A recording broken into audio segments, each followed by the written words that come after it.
Bismillahirrahmanirrahim. Assalamualaikum warahmatullahi wabarakatuh. Alhamdulillah,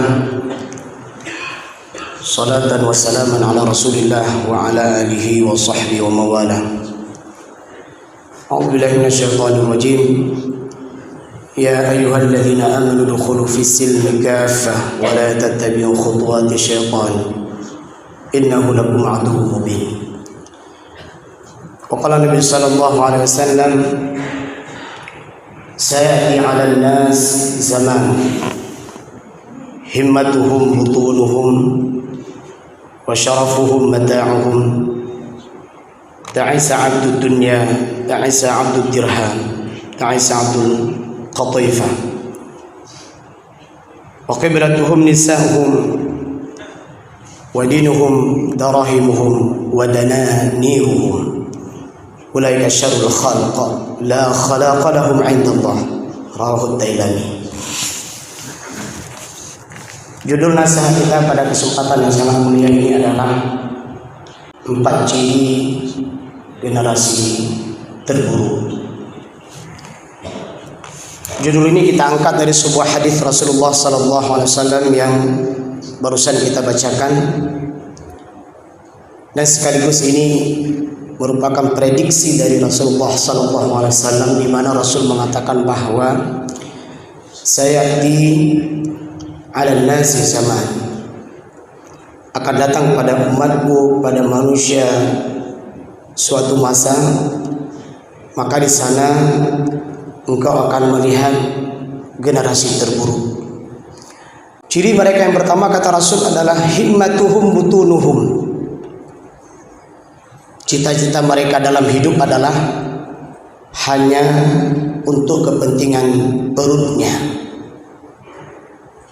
Bayangkan orang yang menjalani kehidupan, ternyata visi misi dan orientasi hidupnya adalah hanya untuk mengenyangkan perutnya.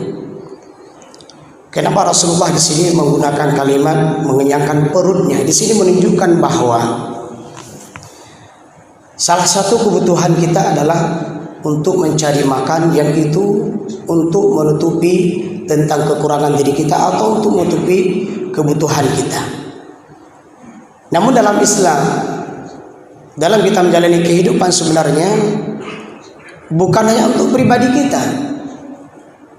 Ada saudara kita yang fakir miskin, ada anak yatim, ada orang-orang yang membutuhkan makan dan minum, ada orang-orang yang membutuhkan rumah yang layak tinggal.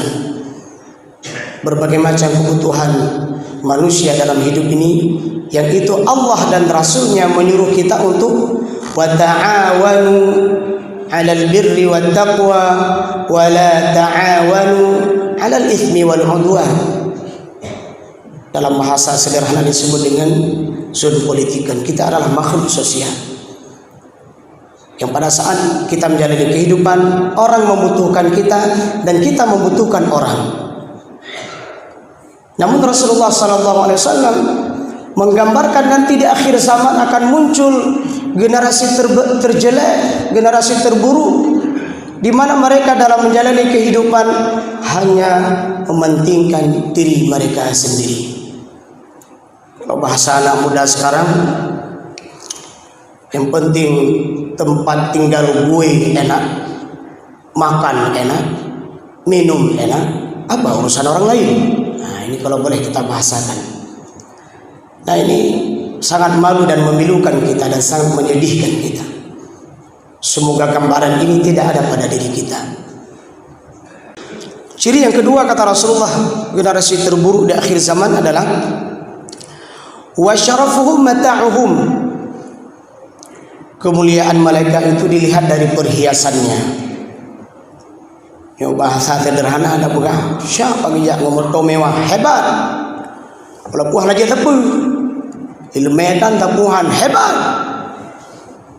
Kerja urung malim, urung carang, urung hayu. Tapi ngan tapak kerja, hana harga. Hana harga. Begitulah kondisi akhir zaman.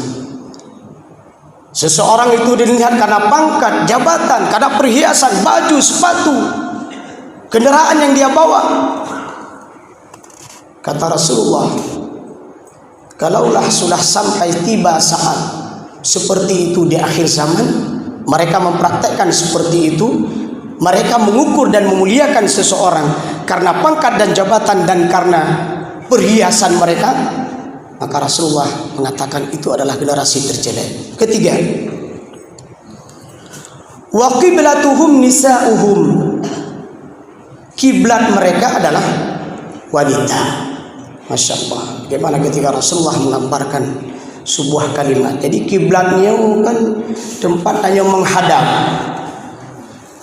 Dalam bahasa katanya kiblatnya kan menyembah Allah Subhanahu wa taala, berbakti kepada Allah Subhanahu wa taala, taat kepada Rasulullah Muhammad sallallahu alaihi wasallam, mengikuti ulama-ulama yang baik, peraturan-peraturan yang baik.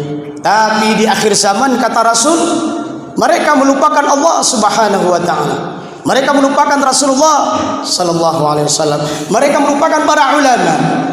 Mereka melupakan peraturan-peraturan yang baik dan yang berlaku dalam masyarakat dan kehidupannya.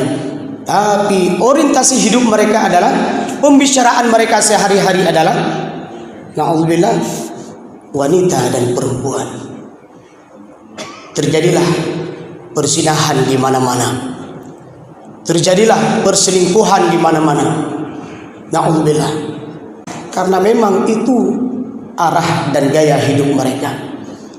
Rasulullah menganjur dan mengajak kita untuk melindungi para wanita, untuk mendidik mereka. Karena baiknya sebuah negara ditentukan oleh baik atau buruknya para wanita. Rusaknya sebuah negara ditandai dengan rusaknya para wanita. Tugas kita mengayomi masyarakat kita, menyayangi, mendidik mereka, merawat mereka agar tumbuh menjadi wanita-wanita terhormat. Jangan justru na'udzubillah mereka menjadi perusak wanita. Yang keempat, wadinuhum darahimuhum wadananiruhum, dan agama mereka adalah harta benda. Kalau tadi kiblat mereka adalah perempuan, dan di sini Rasulullah menegaskan bahwa agama mereka berarti sesuatu yang mereka yakini, sesuatu yang mereka anut.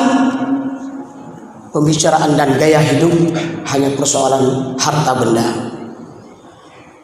Di ujung hadis Rasulullah mengatakan, ulaika syarrul khalq, itulah sejahat-jahat makhluk, la khalaqa lahum indallah, dan tidak ada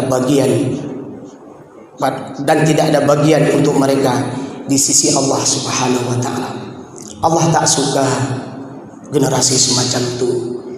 Allah tak ridha, Allah tak sayang. Tidak ada sayang Allah kepada mereka. Kita berdoa kepada Allah Subhanahu wa taala. Hadis Rasulullah yang kita bacakan ini semoga menjadi pelajaran dan pembelajaran buat kita. Semoga Allah melindungi kita dari generasi-generasi terjelek. Semoga Allah menjadikan kita generasi terbaik. Alhamdulillahirabbil alamin. Subhanakallahumma bihamdik asyhadu an la ilaha illa anta astaghfiruka wa atubu ilaika. Assalamualaikum warahmatullahi wabarakatuh.